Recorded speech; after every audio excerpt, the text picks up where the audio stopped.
Bom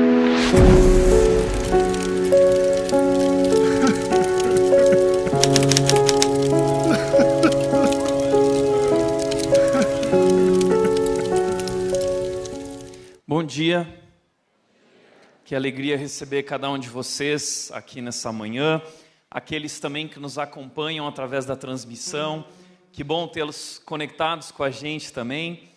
Nesse domingo e no próximo domingo nós vamos trabalhar dois assuntos avulsos. Eu gostaria de falar nesse domingo sobre o tema sofrimento, lições do sofrimento, e na semana que vem nós vamos falar sobre um outro tema muito interessante, intrigante, que eu vou chamar de o diabo no divã. Nós vamos falar um pouco sobre essa questão de que muitas vezes nós colocamos a culpa de tudo na nossa vida no inimigo.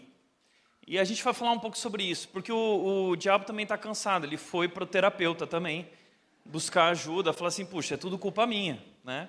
Então semana que vem a gente vai falar sobre isso, o diabo no divã.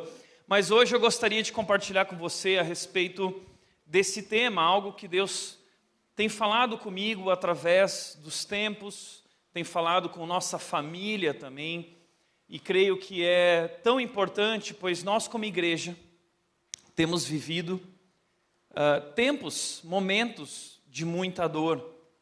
Nesse ano nós vimos muitas pessoas partirem, algumas famílias da nossa igreja perderam pessoas que amavam. Tivemos o caso de duas famílias que perderam seus filhos. Uma família que perdeu sua filha de 18 anos, uma outra família que perdeu seu filho de 8 anos. Momento de muita dor, momento em que não há palavras. E por isso eu gostaria de falar sobre esse tema, porque eu acredito que nós precisamos entender como encarar a dor e como aproveitar a dor. Como assim aproveitar a dor? Há um propósito no sofrimento. E é sobre isso que hoje eu gostaria de falar com você a respeito de um livro que se encontra na Bíblia, e é o livro de Jó. O livro de Jó foi considerado por Martinho Lutero um livro magnífico e sublime. Victor Hugo disse que o livro de Jó na Bíblia é a maior obra-prima que a mente humana já foi capaz de criar. De fato, o livro de Jó é um livro maravilhoso e um livro também complexo. É um livro que foi escrito há cerca de 1800 anos antes de Cristo, ou seja, um livro que foi escrito há quase 4.000 anos atrás. Que preciosidade que nós temos nas nossas mãos, à nossa disposição, uma história que traz ricas lições para a nossa vida, que foi escrita há 4.000 anos atrás. E esse livro é um livro que fala sobre desafios contemporâneos. O livro de Jó, ele vai falar sobre essas questões que nos amedrontam no nosso dia a dia. Essas dores que nos afligem, que fazem parte da nossa história. O livro de Jó vai falar sobre perda. O livro de Jó vai falar sobre falência. O livro de Jó vai falar sobre dor profunda. O livro de Jó ele vai falar sobre injúrias. O livro de Jó ele vai mostrar também essa questão do silêncio de Deus na nossa vida, quando nós estamos buscando a Deus, mas nós não ouvimos a voz de Deus, não temos uma direção. Ou seja, o livro de Jó, uma história que foi escrita há quase 4.000 anos atrás, continua extremamente atual, relevante e nos traz grandes desafios e grandes lições. É sobre isso que eu quero falar hoje com você. Agora, o mais importante, o livro de Jó não é sobre Jó. O livro de Jó é sobre a grandeza de Deus. O livro de Jó é sobre a soberania de Deus sobre as nossas vidas, sobre qualquer circunstância, a soberania de Deus sobre tempos bons e tempos ruins. Então quero te convidar a viajar comigo pela história de Jó e através dela aprender algumas lições que têm impactado a minha vida. Mas a primeira pergunta que eu quero levantar hoje, o livro de Jó vai nos ajudar a responder essa pergunta, é: por que coisas ruins acontecem a pessoas boas? Você já se fez essa pergunta? Essa é uma pergunta recorrente muitas vezes na nossa mente ou nas nossas conversas. É uma das maiores dúvidas que nós temos. Por que coisas ruins acontecem a pessoas boas? Nós vamos descobrir a resposta para essa pergunta hoje. Então prepare-se. Eu quero começar do começo. Jó, capítulo 1, versículo 1, diz o seguinte: havia um homem chamado Jó, que vivia na terra de Uz. Ele era íntegro e correto, temia a Deus e se mantinha afastado do mal. A Bíblia começa descrevendo um homem bom. Jó era mais do que um homem bom. Jó era um homem incrível. Ele era um homem íntegro e correto. Não significa que Jó era um homem perfeito, mas a Bíblia diz que Jó era um homem que se mantinha afastado do mal. Jó era um homem que procurava ser correto nos negócios. Jó era um homem que procurava ser um grande marido, um grande pai. Jó é de fato um desses homens na Bíblia que chama a nossa atenção, um homem que se destaca, um homem realmente especial. E a Bíblia diz que esse homem, dizendo, versículo 2 e 3 continua dizendo, era dono de 7.000 ovelhas, 3.000 camelos, 500 juntas de bois e 500 jumentas, também tinha muitos servos. Na verdade, era o homem mais rico de toda aquela região. Ou seja, Jó, além de tudo, era muito rico. E aqui a Bíblia está descrevendo aquela que talvez era a maior riqueza que poderia haver naquele período. Jó era o homem mais rico de toda aquela região, portanto, um homem também conhecido, um homem famoso. E olha que interessante, a primeira lição que a gente pode aprender aqui é que é possível ser rico e ser piedoso. O problema não é o dinheiro, o problema não é ter dinheiro, o problema é o dinheiro nos ter.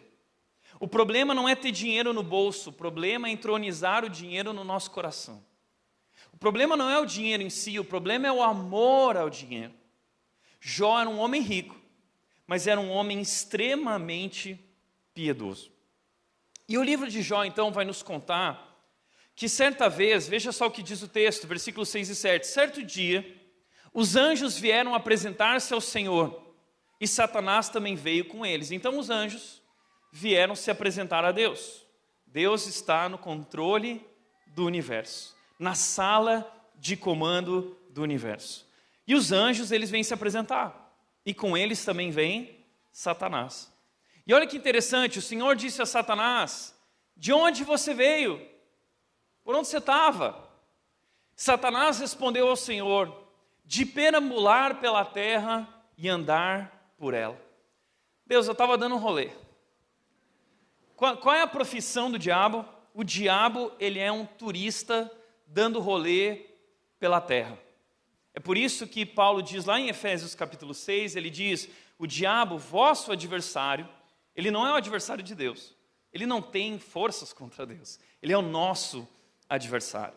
E Paulo vai dizer em Efésios capítulo 6 que o diabo, ele anda ao nosso derredor, procurando a quem possa devorar. É isso que o diabo faz, ele estava andando pela terra.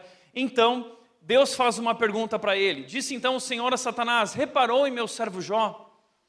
Já que você estava dando rolê, você viu quem é esse? Você viu o cara, Jó? Que orgulho que eu tenho de Jó. E aí ele diz, não há ninguém na terra como ele, irrepreensível, íntegro, homem que teme a Deus e evita o mal. Então Deus está se gabando e falando para Satanás, está vendo? Está vendo como existem pessoas que me amam?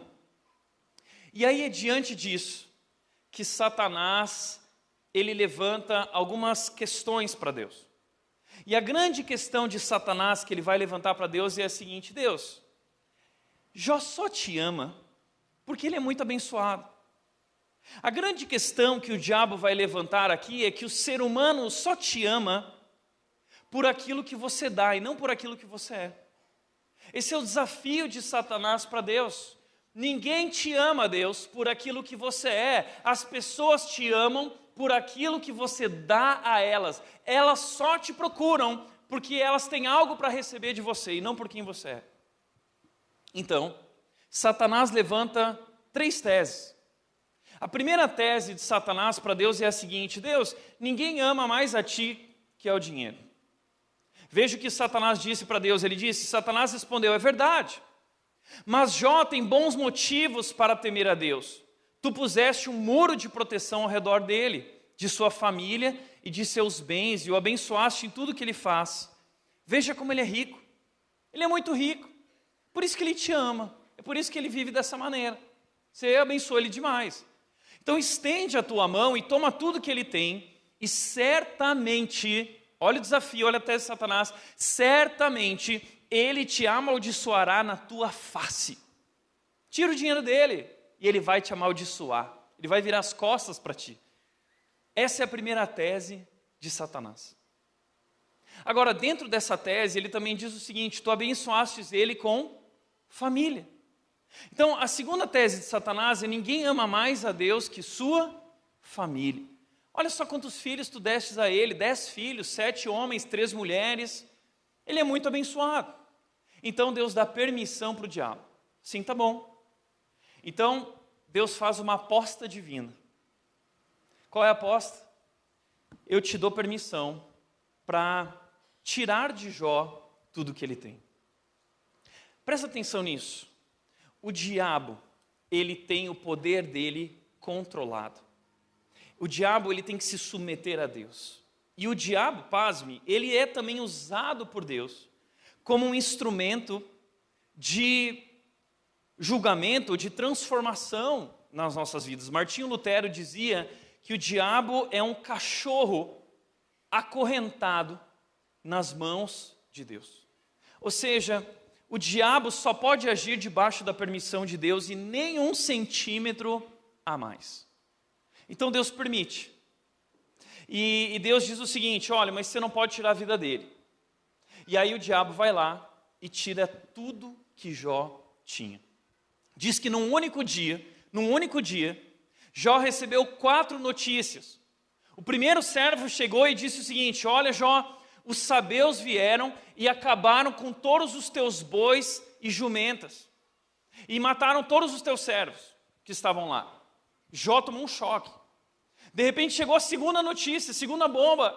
Jó, mataram também todos os teus camelos e os servos que estavam com os teus camelos.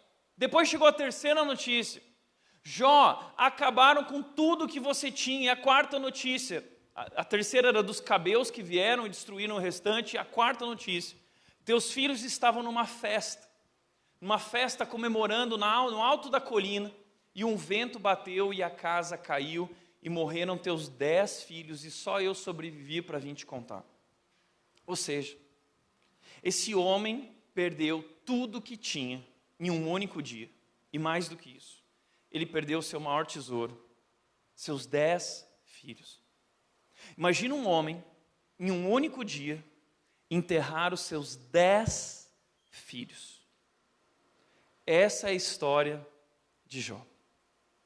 Agora, o que aconteceu com Jó quando ele recebeu essas notícias? E aqui a história de Jó começa a ficar impactante. Porque a reação de Jó diante de todo esse sofrimento sem igual foi a seguinte. Ele disse, Jó capítulo 1, versículo 20, então Jó se levantou e rasgou seu manto, depois raspou a cabeça, prostrou-se com o rosto no chão em adoração. Depois de receber as piores notícias que um ser humano na terra pode receber, o que Jó fez? Ele se dobrou com o rosto no chão, se prostrou em adoração a Deus. Como você responde às crises na sua vida? Como você reage quando as coisas na sua vida não acontecem da maneira como você tinha planejado? Porque nós, por muito menos, praguejamos e murmuramos contra Deus. Por muito menos. E Jó se prostra em adoração. Isso é marcante. Eu nunca vou esquecer do dia que nós sepultamos meu pai. Depois de 40 e poucos anos de casamento. Estava lá meu pai no velório, no caixão. E eu lembro da cena, é uma imagem na minha mente marcante, como a imagem de Jó. Me trouxe à mente Jó. Eu olhava para minha mãe, ela estava com as mãos sobre o caixão do meu pai. E ela levantava as mãos e olhava para o céu e louvava a Deus. Adorava a Deus. E ela dizia: Deus, obrigado, porque tu me deste o privilégio de viver tantos anos ao lado de um grande homem. Uau! Como você reage às crises? Eu lembro quando a Elô faleceu, recentemente, há cerca de talvez 2 meses atrás. Nós entramos em choque como igreja. Um pai, uma mãe, uma família, enterrando sua filha de 18 anos apenas, por conta de um acidente trágico. E eu lembro do Poli, naquele velório, virando para centenas e centenas de pessoas que estavam ali, e declarando a glória de Deus, em adoração, agradecendo a Deus pela vida da Elô e dizendo que tudo era sobre Jesus. Uau! Como você reage às crises? Foi então que Jó disse o seguinte, e disse: saí nu do ventre de minha mãe e estarei nu quando partir. Eu vim sem nada e vou partir sem nada, nada disso me pertence. E ele diz: o Senhor me deu o que eu tinha, o Senhor o tomou.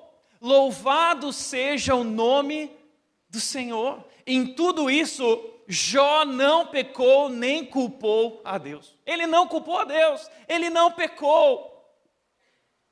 Ou seja, o diabo perdeu a aposta. Satanás perdeu a aposta. E aí o livro de Jó continua contando a história. Diz que os anjos voltaram para se apresentar a Deus. E Deus virou para Satanás e falou assim: e aí? Onde você estava? Ah, estava dando uma volta. Pois é, você viu? Ganhei a aposta, não é? Pois é. Mas sabe o que é? Satanás levanta então a terceira tese. Ele diz: não, é que você não mexeu profundamente. E ele levanta a terceira tese dizendo o seguinte: ninguém ama mais a Deus que a si mesmo. Satanás diz o seguinte no versículo 4 do capítulo 2, Satanás respondeu: pele por pele. Um homem dará tudo o que tem para salvar a própria vida. Estende tua mão e tira a saúde dele, e certamente ele te amaldiçoará na tua face. O diabo estende a aposta. E ele diz o seguinte: ninguém ama mais a ti do que a si mesmo. Então toca na saúde dele. E Deus dá permissão. E nem 1 centímetro a mais. Ele diz o seguinte: você pode mexer na saúde dele, mas você não pode tirar a vida do meu servo. E diz que o diabo vai até lá. E Jó é acometido por uma doença crônica que toma a pele dele profundamente, da sola dos pés até a ponta da cabeça. Jó se torna uma chaga viva, um homem que não somente vive uma dor interna, uma angústia interna na alma pela perda dos filhos e de tudo que tinha, da sua falência financeira, mas ele também vive uma dor externa na sua pele, no seu corpo, 24 horas por dia, gemendo através de uma doença crônica, praticamente terminal, que faz com que ele tenha que deixar a presença das pessoas e viver moribundamente. Jó enfrentou o pior tipo de sofrimento que um homem pode enfrentar.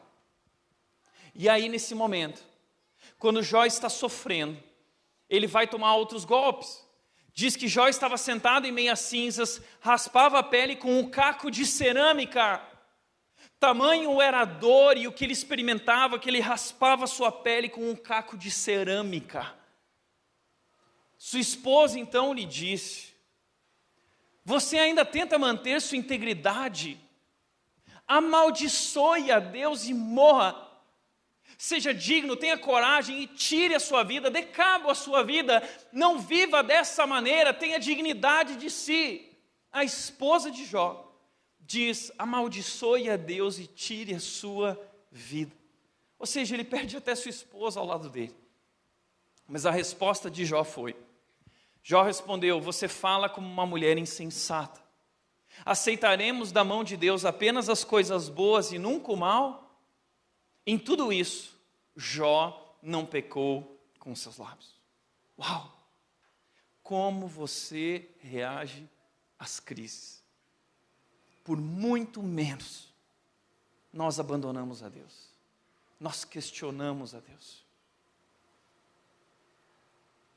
Agora, Jó está sofrendo uma crise profunda nas 5 maiores áreas da nossa vida.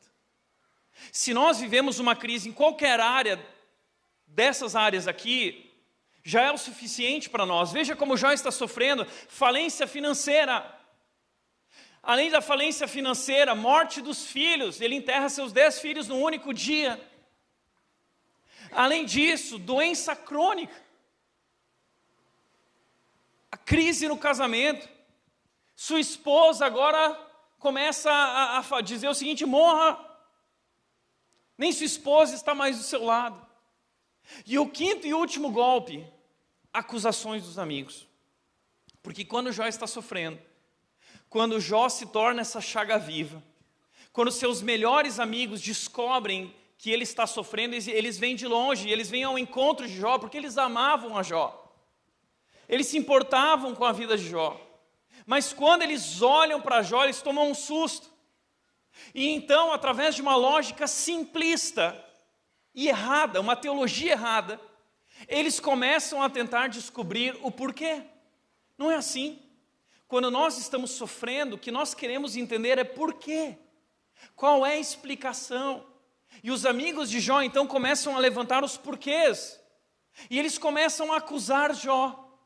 Eles começam a dizer: Jó, você deve ser um adúltero. Jó, você é um ladrão, você enriqueceu à custa dos órfãos e das viúvas. Jó, você é corrupto. Jó, você é um homem que pecou contra Deus. Ou seja, além de estar sofrendo, ele agora sofre acusações e injúrias dos seus melhores amigos. Agora deixa eu te falar uma coisa. Como você reage quando alguém levanta uma acusação, uma injúria contra você? Nessa última série, punk, pesada, sobre machucados da igreja, eu recebi muitas acusações e injúrias. E aquilo mexe com a gente. Dá vontade de responder, acabar com todo mundo, e é errado. A gente não precisa se defender. Mas sabe, a pior coisa é quando a acusação, a injúria, vem daqueles que você mais ama. Vem de sua esposa, vem de seus melhores amigos. Ou seja, Jó está sozinho. Sozinho. Além de tudo, ele está sozinho, sofrendo diante de tudo isso. Então Jó levanta, no livro dele, 16 porquês. Ele começa a clamar a Deus, dizendo: Deus, por quê? Por quê? Por quê? Porque pior que sofrer é sofrer sem explicação. E é aqui que Jó vai ter que enfrentar mais um desafio na sua vida. Ele vai ter que enfrentar o silêncio de Deus. Sabe qual foi a resposta de Deus diante das 16 perguntas? Nada. Deus não respondeu. Silêncio total. E talvez esse foi o último murro na alma de Jó. Porque o silêncio de Deus grita mais alto que as piores circunstâncias, as mais turbulentas e barulhentas circunstâncias ao nosso redor. Então o silêncio de Deus está gritando nos ouvidos e na alma de Jó. E o que nós vamos aprender através dessa história é que o silêncio de Deus nos dá a oportunidade de vivermos pela fé. Então, quando Jó, através dessas 5 crises profundas, através do silêncio de Deus, Jó, ele chega no fundo do poço. E é aqui que eu quero que você entenda uma coisa. O fundo do poço é o melhor lugar onde alguém pode estar. Muitas pessoas chegam para mim, num aconselhamento, dizendo: meu casamento chegou no fundo do poço. E eu digo: que bom. Porque é exatamente aí que nós encontramos a graça de Deus. Porque é quando nós chegamos no fundo do poço que nós só temos um único lugar para olhar, para cima. E muitas vezes nós chegamos a esse ponto, porque essa é a única maneira de nós olharmos para aquele que é o único que pode nos ajudar, nos salvar, nos socorrer. E quando Jó então chega no fundo do poço, ele olha para cima. E como num brado, ele diz o seguinte, Jó 19:25, ele diz: quanto a mim, sei que meu Redentor vive e que um dia, por fim, ele se levantará sobre a terra. Ou seja, Satanás levou tudo, levou o dinheiro, levou as riquezas, levou os bens, levou os filhos, levou seu casamento, levou seus amigos, levou seus filhos, levou tudo, só não levou a fé de Jó. A fé de Jó, Satanás não foi capaz de tirar dele. Ele continua crendo nesse Deus. E ele diz o seguinte: o mal pode me ocorrer, mas eu tenho certeza, eu tenho convicção, eu sei que o mal não triunfará. Eu confio no meu Redentor e eu sei que ele se levantará um dia sobre a terra. Eu coloco nele a minha esperança. Isso é fé. Eu não estou vendo, eu não entendo, mas eu creio, eu confio, porque eu sei quem ele é. Jó não cometeu o erro que muitas vezes nós cometemos. Nós temos esse costume errado de julgar a Deus através das circunstâncias. Jó não julga a Deus através das circunstâncias, Jó julga circunstâncias através de quem é Deus, através do caráter de Deus. Ele sabe que Deus é bom, ele sabe que Ele é amor, ele sabe que Ele é cuidado, então ele descansa. Jó encontrou descanso para sua alma ao olhar para Deus. E é quando Jó chega nesse ponto, no poço, e ele olha para cima, que logo depois Deus vai interromper esse silêncio, e Deus então vai falar com Jó. Deus vai se revelar a Jó. E você vai ver essa revelação no capítulo 38, versículos 4 a 8. Deus começa a dizer o seguinte: Deus levanta 70 perguntas para Jó. Jó levantou 16 perguntas e Deus não respondeu. Mas Jó, quando chega no fundo do poço, então Deus vem e se revela a ele através de 70 perguntas. E são perguntas retóricas, onde Deus está dizendo o seguinte para Jó. Deus não vai responder o porquê para Jó. Deus vai dizer para Jó o seguinte: Jó, olha para mim. Jó, olha para a minha glória. Jó, olha quem eu sou. Isso é suficiente. E Deus diz: onde você estava quando eu lancei os alicerces do mundo? Quem definiu suas dimensões e estendeu a linha de medir?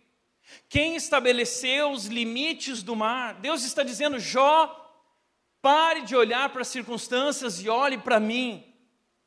E é então que Deus despeja a sua glória sobre Jó, e Jó é então esmagado por essa revelação sobre Deus, e Jó aprende as 5 verdades, as maiores verdades sobre o sofrimento. E eu creio que o livro de Jó, a história de Jó, foi colocado ali no começo da história do mundo, porque nós vivemos numa terra amaldiçoada por causa do nosso pecado. E a história de Jó está nos revelando como atravessar o sofrimento, como vencer a dor. 5 verdades que Jó vai aprender através dessa revelação gloriosa de Deus a ele. A primeira verdade: Deus é poderoso e soberano sobre todas as nossas crises. Deus é poderoso e soberano sobre todas as nossas crises. O texto diz: então Jó respondeu ao Senhor: sei que podes fazer todas as coisas e ninguém pode frustrar os teus planos. Depois dessa revelação, Jó agora ele olha e ele diz o seguinte: eu sei, eu tenho convicção que o Senhor pode todas as coisas. Eu gosto muito de ir em livrarias de vez em quando e ver quais são os livros que estão sendo lançados. E uma coisa que me chama sempre muita atenção é que os livros que mais vendem no Brasil, e você vai encontrar eles em maior quantidade, são livros de autoajuda e livros sobre como enriquecer rapidamente. Isso resume a boa parte das leituras dos livros que estão sendo lançados recentemente e nos últimos anos. E esses livros, muitos deles, vão falar que você tem o poder. Muitos desses livros vão dizer, você pode. Mas se você for estudar a Bíblia, você vai descobrir que a Bíblia apresenta justamente o contrário. A Bíblia diz que você não pode, você não consegue. A Bíblia diz justamente o contrário. A Bíblia mostra que nós somos seres frágeis, nós temos fraquezas físicas. Não adianta a gente lutar contra o tempo. A lei da gravidade alcança todos nós, uma hora tudo cai. Uma hora as rugas aparecem e durante um tempo o botox, a maquiagem ajuda, mas no final das contas o tempo vai vencer e não há o que fazer. Nós temos fraquezas emocionais, nós temos fraquezas morais. Nós vivemos essa luta interna de aquilo que nós queremos fazer, nós não conseguimos fazer. Nós somos sempre sabotados por nós mesmos, temos planos, sonhos, objetivos, mas não conseguimos realizá-los e nos frustramos conosco mesmos, nos perguntando o que está acontecendo conosco. Temos fraquezas espirituais, vivemos oscilações, nós somos seres fracos. Mas então Jó tem uma visão da onipotência de Deus. E ele vê e ele diz o seguinte, mas eu sei que tu podes fazer todas as coisas. Tu podes. E Deus faz essas perguntas para Jó, dizendo, Jó, quem foi que mediu o céu? Jó, quem foi que estabeleceu os limites do oceano? Lá em Isaías 40:12, Deus vai trazer perguntas assim retóricas para o povo de Israel, dizendo o seguinte, quem foi que mediu o oceano na palma da sua mão? Você tem noção disso? O Deus que mediu os oceanos na palma da sua mão. Vai até o Oceano Atlântico aqui, nas praias de São Paulo, pega um baldinho e tenta esvaziar o Oceano Atlântico com um baldinho. Quanto tempo você vai levar? Eu sei que tu podes fazer todas as coisas. Isaías 40:26 diz que o nosso Deus é poderoso e diz o seguinte, olhe para o céu e veja as estrelas. Sabe quando a gente faz isso, a gente vai para o interior, para um lugar bem escuro, a gente olha para cima e a gente fala assim, uau. Deus está dizendo, faça isso, Isaías 40:26, olhe para o céu, veja as estrelas. E ele diz, eu sou o Deus que chamo as estrelas como um exército, pelo nome, e cada uma delas me responde. Esse é o nosso Deus. E quando a gente olha para aquele universo magnífico, para a Via Láctea, nós ficamos maravilhados. Agora pergunta para um astrônomo, chega para um astrônomo e pergunta o seguinte, qual o tamanho do universo? E qualquer astrônomo vai dizer, não sei. Mas, através de estudos, nós já sabemos que o universo tem mais de 93 bilhões de anos-luz. O que significa isso? Significa que se nós pudéssemos viajar na velocidade da luz, 300 mil quilômetros por segundo, 300 mil quilômetros por segundo, se nós fôssemos capazes de viajar na velocidade da luz, nós demoraríamos 93 bilhões de anos para atravessar o universo de uma extremidade à outra.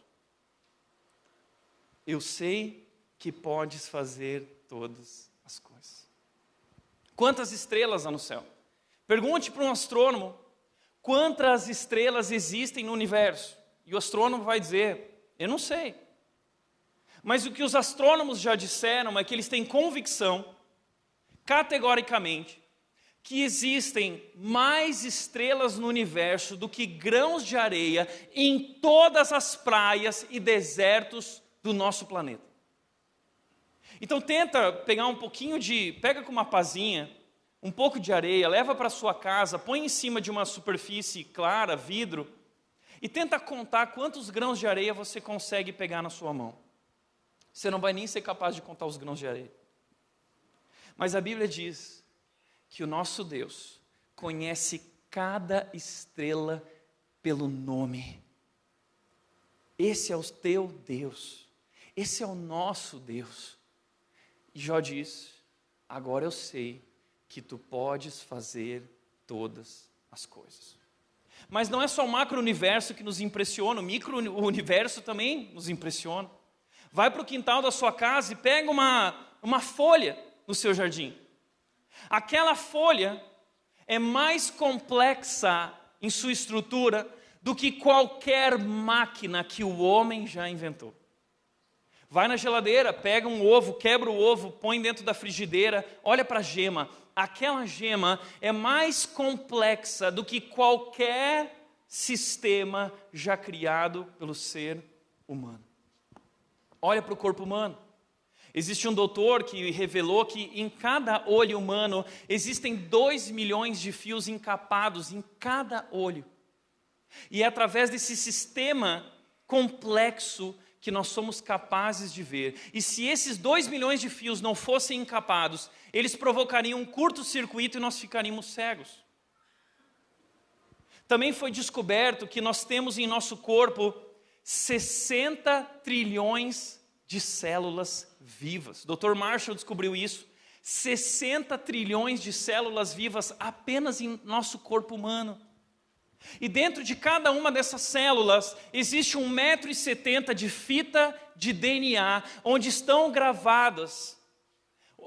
gravado o nosso código genético, nossas definições de vida, nossas características, a cor dos nossos olhos, a cor do nosso cabelo, da nossa pele e o nosso temperamento. Tudo isso está programado. Se nós esticássemos a fita de todas as células, nós teríamos 102 trilhões de metros de fita de DNA. Isso dá 102 bilhões de quilômetros de fita de DNA. Daria para dar várias voltas ao redor do sistema planetário. Várias voltas. Esse é o seu Deus, que nos criou dessa forma. Nós somos criaturas criadas pelo Deus Todo-Poderoso. E Jó diz: sei que podes fazer todas as coisas.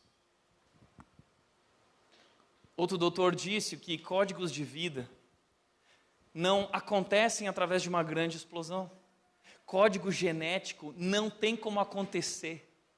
Código genético só pode ser feito por alguém muito poderoso. E esse é o nosso Deus, que nos criou, que nos planejou e que tem o melhor para a sua vida. Por isso Jó está dizendo: eu sei que podes fazer todas as coisas. Uau! E ele diz: e ninguém pode frustrar os teus planos. Ele é soberano. Deus não erra, nada é por acaso, não cai um fio da sua cabeça sem que Deus permita. Deus, nossas vidas estão na mão desse Deus poderoso que está sentado na sala de comando do universo, e é a mão de Deus que dirige o seu destino. Nunca duvide, Deus não erra, os seus planos são perfeitos. O que nós precisamos é aprender a confiar. Porque sabe, certa vez um pai, ele estava com o seu filho caminhando, e o filho disse: pai, crianças são assim, né? São doutores em perguntas difíceis, né? E o filho virou para o pai e disse: pai, qual é o tamanho de Deus? E o pai ficou em silêncio, não sabia o que responder, o tamanho de Deus. E ele ficou em silêncio. Daqui a pouco ele viu um avião cruzando o céu e ele disse: filho, olha para cima. O filho olhou, ele disse: filho, qual é o tamanho desse avião? Ele disse: ah, pai, é bem pequeno. Porque eles estavam longe, então o avião parecia bem pequeno. Aí o pai levou o filho então para o aeroporto, e parou do lado de um grande jumbo que cabiam 400 passageiros, e parou embaixo do jumbo e falou assim: filho, qual é o tamanho desse avião? Aí o filho virou assim: nossa, pai, esse avião é muito grande. O pai disse então assim para o filho: filho, assim é com Deus. Quando nós estamos longe de Deus, Deus parece pequeno, e os nossos problemas parecem tão grandes. Mas quando nós estamos bem próximos de Deus, bem perto de Deus, nós vemos quão grande Deus é, e os nossos problemas ficam tão pequenos. Eu sei que podes fazer todas as coisas. Segundo lugar, os planos de Deus estão além da nossa compreensão. Jó diz o seguinte, no capítulo 42, onde ele traz essas lições que ele aprendeu através do sofrimento, ele diz: perguntaste, quem é esse com tanta ignorância que questiona a minha sabedoria? E ele diz: sou eu. Falei de coisas que eu não entendia, coisas maravilhosas demais que eu não conhecia. Quem está perto de Deus sabe que não sabe nada. Quem realmente conhece a Deus não estufa o peito, não age com arrogância, porque sabe que não pode questionar a um Deus tão grande. Porque como diz Isaías capítulo 55, versículos 8 e 9 diz: porque os meus pensamentos são diferentes dos pensamentos de vocês, os meus caminhos são diferentes dos caminhos de vocês. E no versículo 9 ele diz: porque assim como o céu está tão mais alto que a terra, assim meus pensamentos são mais altos que os seus pensamentos, assim os meus caminhos são mais altos que os seus caminhos. Nós não somos capazes de compreender Deus em sua infinitude, complexidade e grandeza e soberania. Mas somos chamados a confiar e descansar naquele que tem o controle da história em suas mãos e o controle de nossas vidas. Terceiro lugar, terceira lição que Jó aprendeu: a dor nos convida a conhecer a Deus de maneira mais profunda.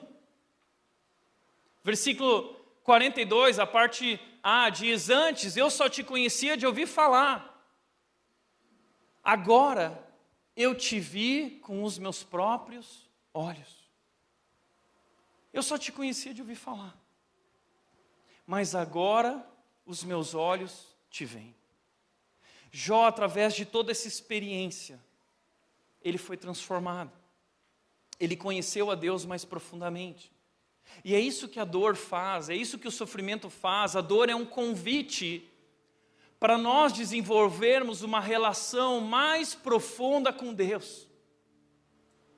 Porque nós vivemos na superfície, nós vivemos nas futilidades, e infelizmente andamos tão distraídos, tão ocupados, que não temos tempo para meditar na grandeza de Deus e conhecer esse Deus. E para mim isso é chocante, porque o homem que é descrito como modelo, ele vira e diz o seguinte: antes eu não te conhecia direito. Se Jó não conhecia Deus, então, o quanto eu conheço a Deus? O quanto você conhece a Deus? Quanto você conhece? Minha pergunta agora: quanto você conhece a Deus? É como aquele homem que não conhecia o mar, e um dia ele tomou a decisão, ele foi até a praia, ele viu o oceano, ele viu o mar, e ele disse: agora eu conheço o mar. Mas aí então saiu um marujo de dentro do mar, tostado pelo sol e pelo sal, e ele virou para esse homem e disse: eu conheço o mar. Quanto você conhece a Deus? Jó está falando de um conhecimento que não é apenas intelectual, é um conhecimento do coração. Jó provou a Deus, Jó experimentou a Deus através da dor. Ele viu, ele provou. Conhecimento do coração, uma experiência com Deus. É isso que a dor e o sofrimento nos proporcionam. Nos aprofundarmos na nossa relação com Ele. Aliás, João capítulo 17, versículo 3, diz que a vida eterna é esta. A definição da vida eterna. A vida eterna é conhecer a Deus e a Jesus Cristo a quem enviaste. A vida eterna é conhecer a Deus. Sabe o que você vai fazer depois que você estiver 1000 anos na eternidade? Você ainda vai estar conhecendo a Deus. Sabe o que vai acontecer depois de 1 bilhão de anos na eternidade?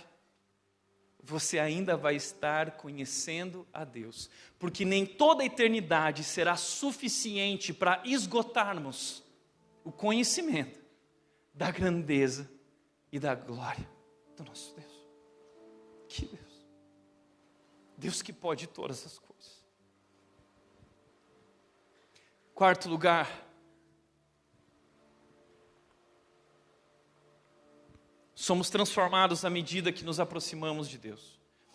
Jó diz no versículo 45, parte B, no capítulo 42, retiro tudo o que disse e me sento arrependido no pó e nas cinzas. Somos transformados à medida que conhecemos a Deus e nos aproximamos de Deus. E Jó aqui, ele traz uma declaração, uma afirmação sobre si mesmo que para mim não faz sentido. Não faz sentido porque Jó era o homem mais íntegro que existia e Deus aponta para Satanás dizendo, olha para esse cara, não há ninguém como ele na terra. Mas esse homem, depois dessa experiência com Deus, ele vem e diz o seguinte, retiro tudo o que disse e me sinto arrependido no pó e na cinza. É um homem arrependido, é um homem quebrantado, que reconhece que está errado e que não é ninguém. Essa confissão caberia na boca de um assassino. Essa confissão caberia na boca de um ladrão, mas não na boca de Jó. Então sabe o que eu aprendo com isso? É que quanto mais próximo eu estou de Deus, maior é minha consciência do pecado. Quanto mais distante eu estou de Deus, menor é minha consciência do pecado. Porque Deus é santo, santo, santo.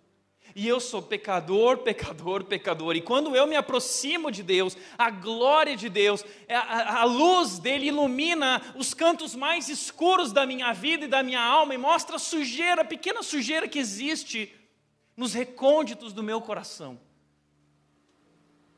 Então é impossível alguém dizer assim, como você está com Deus? Está tudo bem, Deus é meu parça.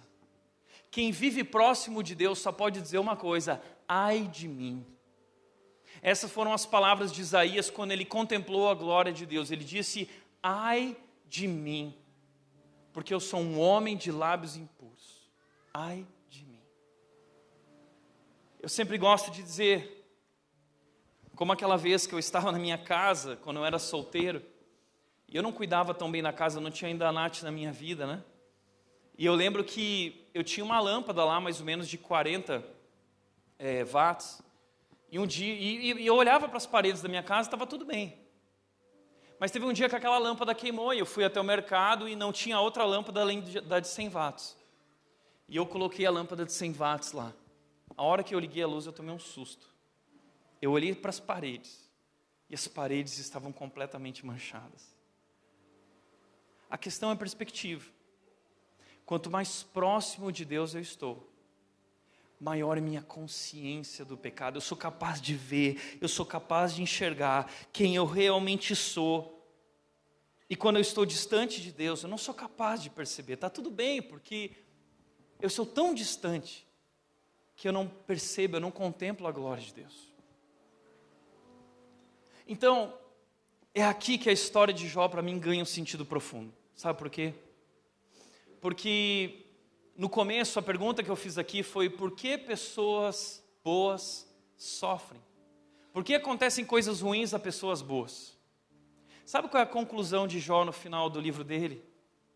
Quando nós conhecemos a Deus, essa pergunta se inverte. E a pergunta agora é, por que coisas boas acontecem com pessoas ruins? Não há ninguém que seja bom. Jó reconhece isso, ele é pecador também, ele viu o seu pecado, ele foi capaz de enxergar. E agora, quando ele enxerga a si mesmo, ele é capaz de perceber e responder a pergunta certa não é por que coisas ruins acontecem a pessoas boas, a pergunta certa em nossas vidas é: por que coisas boas acontecem a pessoas ruins? E a resposta para essa pergunta é: porque Ele é um Deus de grande misericórdia, de grande amor, que nos amou tanto naquela cruz, que deu a vida por nós. Jesus Cristo entrou na história e sofreu a nossa dor, e levou sobre si o nosso pecado, nossas enfermidades. Ele é o nosso Deus. Ele sabe o que é sofrer. Você entende isso?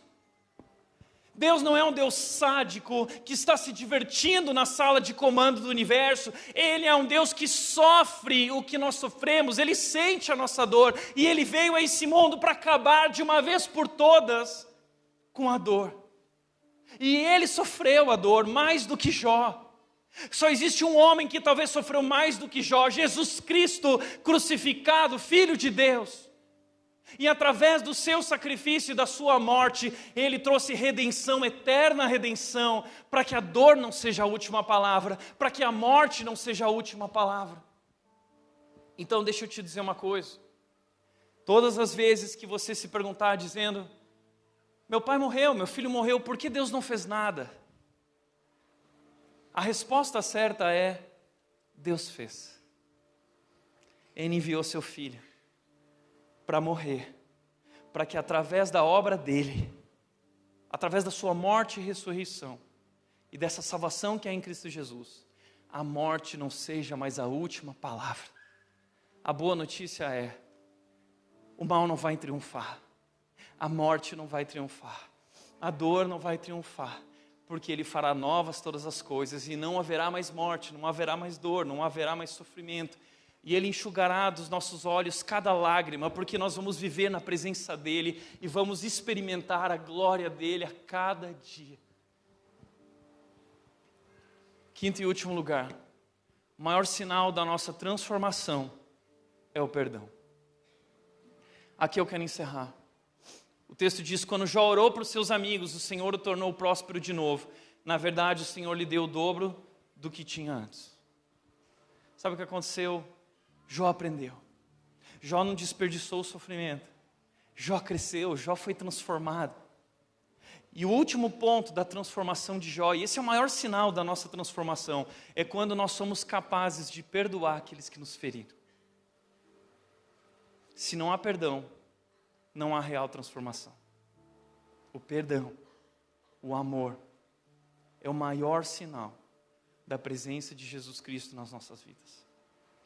Então, Deus faz no final o acerto de contas. Deus manda os amigos de Jó voltarem até Jó, e todo mundo volta até Jó. E sabe o que Jó faz? Jó ora por eles. A oração tem esse poder de restaurar o nosso coração e restaurar também as pessoas que nos feriram. Se você foi ferido ou está machucado, a melhor coisa que você pode fazer é orar. A oração restaura a nossa vida e restaura as nossas relações e traz cura. Jó venceu porque ele não se rendeu à amargura. Se você sofreu, se você tem atravessado a dor e tem se rendido à amargura, você está sendo derrotado.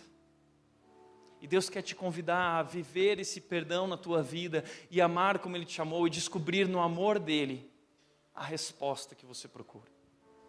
Portanto, eles vieram, Jó orou, sua relação foi restaurada, seu coração foi restaurado, e Deus agora vai restituir tudo que ele tinha, dando o dobro do que ele tinha. Jó viveu durante 140 anos. Jó viu os filhos dos filhos. Jó viu por várias gerações seus filhos e os filhos dos seus filhos. E ele experimentou grandes bênçãos de Deus. Deus deu tudo em dobro. E além disso, restituiu para ele 10 filhos, 7 filhos e 3 filhas. E aí talvez você diz: puxa, mas então não foi tudo em dobro? Foi em dobro sim. Por quê? Porque quando uma ovelha morre, você perde uma ovelha. Mas quando um filho morre, você não perde um filho. É como aquele homem que estava voltando do cemitério. tinha enterrado seu filho. E alguém chega atrasado e diz assim: eu sinto muito, eu soube que você perdeu seu filho. E ele se volta para esse homem e diz: eu não perdi meu filho. A gente perde o filho quando não sabe onde ele está. Mas eu sei exatamente onde meu filho está. Meu filho está no céu, com Jesus. Por isso, Jó agora tem 10 filhos no céu e 10 filhos na terra. Eu sei que podes fazer todas as coisas. Mas no final dessa história, o que o diabo mais queria era afastar Jó de Deus. E o que ele conseguiu? Jó se aproximou de Deus. E é assim que nós podemos vencer a dor e o sofrimento, usando como instrumento para desenvolver uma relação mais profunda com Deus, se entregando à sua glória, sendo esmagado por essa revelação do nosso grande e poderoso Deus. Amém? Eu quero chamar aqui uma pessoa que essa semana eu estava ouvindo o testemunho dela no Desabafa, que é um ministério de mulheres aqui da Rede, que lança conteúdos. E quando eu assisti a história dela, eu chorei copiosamente. A história dela é muito parecida com o sofrimento que talvez Jó passou em algumas áreas. E a resposta que a Ju enfrentou através de tudo isso é muito parecida também com a que Jó descobre no final da sua vida. Eu quero encerrar o culto hoje, nós vamos cantar uma música depois, mas eu quero pedir para a Ju contar rapidamente a história dela.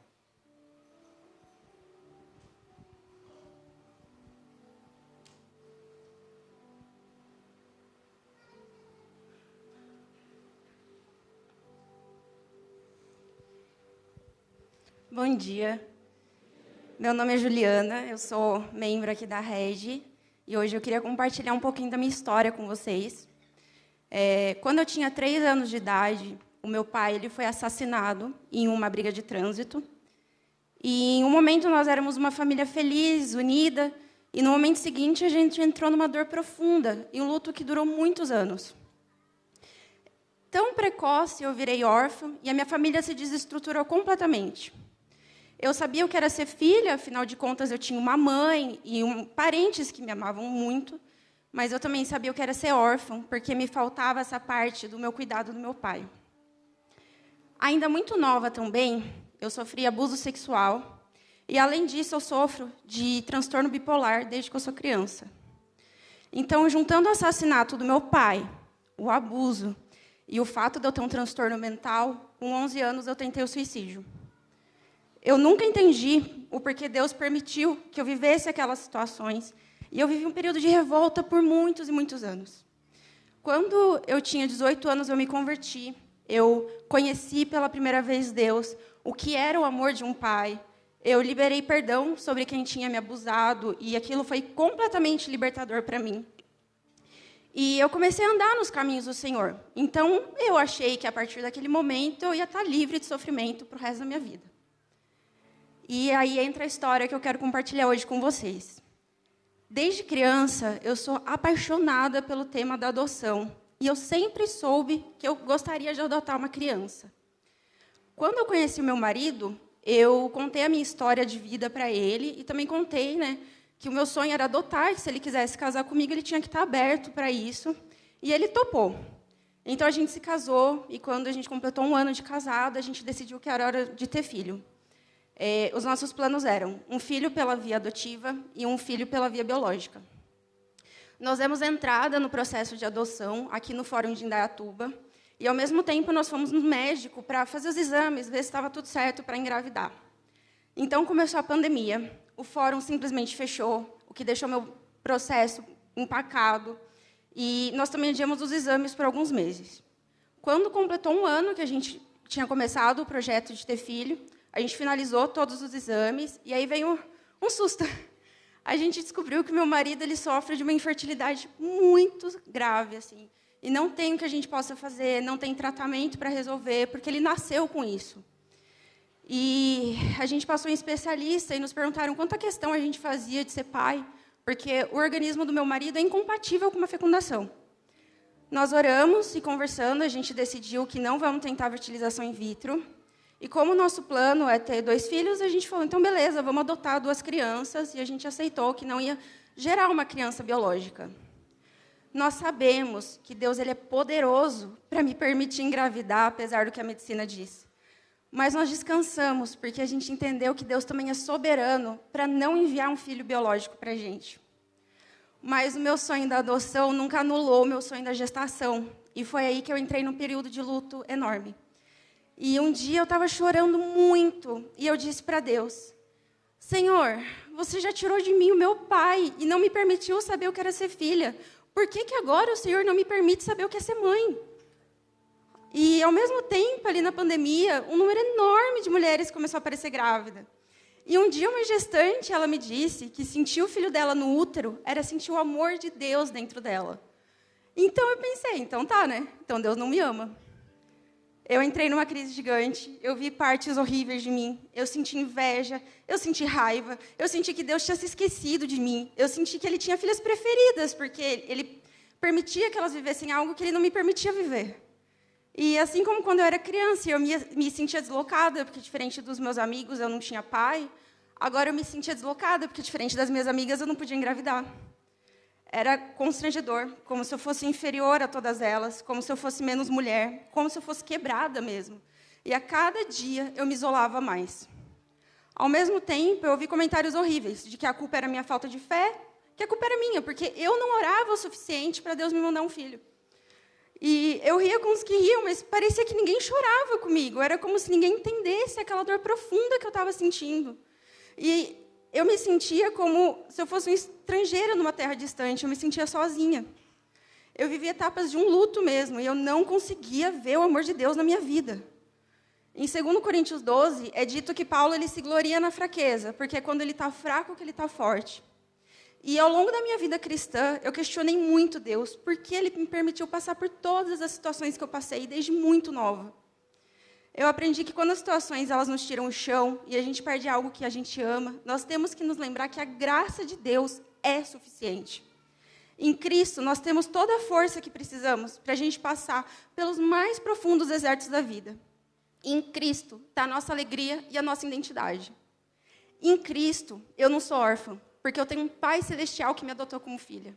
E em Cristo, eu não sou estéril, porque pela adoção eu vou sim ser mãe. A gente tem que ver a dor e as tempestades da vida como uma oportunidade de ver a glória de Deus.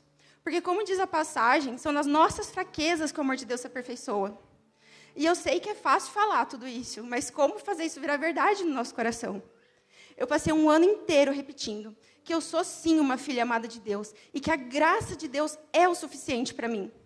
Nos primeiros meses, a minha boca falava isso, mas o meu coração sentia o contrário. Mas eu seguia repetindo. Eu via versículos que falavam do amor de Deus e repetia. E com o tempo e a repetição, o meu coração ele foi sendo transformado. E aquela fala começou a virar um sentimento. E o sentimento começou a virar uma certeza. Porque eu sei que Deus sempre soube os planos que Ele tem para mim. Mesmo quando eu ouvia que a situação que eu me encontrava era culpa da minha falta de fé, Deus me mostrava que Ele nunca perdeu o controle. O meu processo de adoção ficou completamente parado por 1 ano e meio por causa da pandemia. Com o tempo, eu acabei me sentindo presenteada por Deus, para eu ter um tempo para viver o meu luto. E assim, mudando a minha ótica sobre a situação, eu comecei a ver Deus onde eu não via antes. E eu me senti tão amada, eu me senti tão cuidada, que de repente ser mãe não era mais o que regia a minha vida. Então eu não sentia mais inveja dos outros, eu não sentia mais dor. Porque eu me apaixonei pela história que Deus escreveu para mim. E sempre que alguém me dizia, se você orar, o milagre da gravidez vem. Eu respondia, mas Deus também pode permitir que não venha. E está tudo bem, Ele continua sendo Deus. Quando eu entendi que a glória de Deus me bastava, o sofrimento que eu vivia começou a ser substituído por alegria. E eu comecei a tirar forças daquela situação. Entendendo que os planos de Deus, por mais que são diferentes dos meus, eles são muito melhores que os meus. E assim eu entendi que na minha dor é possível ver beleza. Porque no meu clamor para ser mãe, eu vou me encontrar com crianças que clamam para ser filho. E esse é o meu verdadeiro milagre. Mas tem situações que na nossa dor não é possível ver beleza, né? Seja numa situação de morte, numa situação de violência, de abuso. No assassinato do meu pai e no abuso que eu sofri, eu não consegui ver nenhuma lição, eu não consegui tirar nenhum propósito por detrás disso. Mas mesmo nisso, Deus continua sendo Deus. E mesmo sem entender o porquê eu passei tudo que eu passei, eu continuo glorificando o Senhor. Porque em meio ao meu luto e à minha dor, a glória de Deus é o que me sustenta. E como o Romanos 8 diz, que nada pode nos separar do amor de Deus, então quer dizer que nada pode separar do amor de Deus. Nem um assassinato, nem um abuso, nem um transtorno mental, nem uma infertilidade. Nada pode me separar do amor de Deus.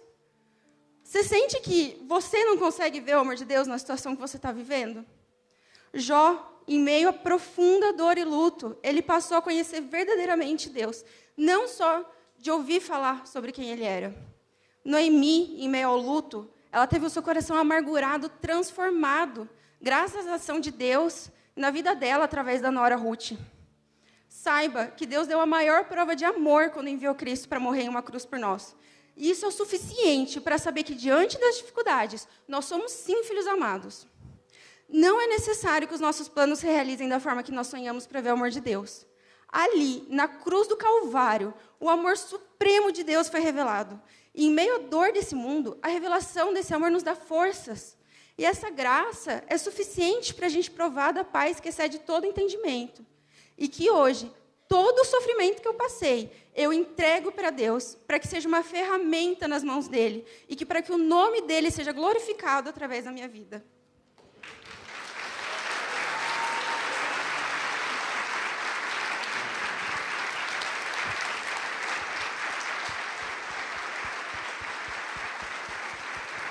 Obrigado, Ju. Vamos orar?